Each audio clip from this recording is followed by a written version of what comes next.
ولئن سألتهم من نزل من السماء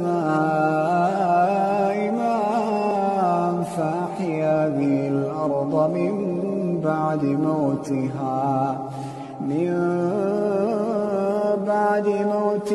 ليقولن الله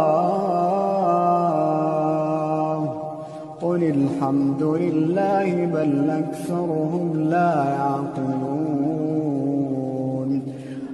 أكثرهم لا يعقلون وما هذه الحياة الدنيا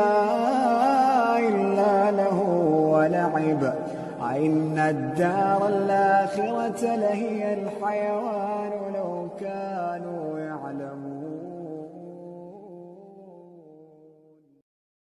ولئن سألتهم من نزل من السماء ماء فأحيا به الأرض من بعد موتها ليقولن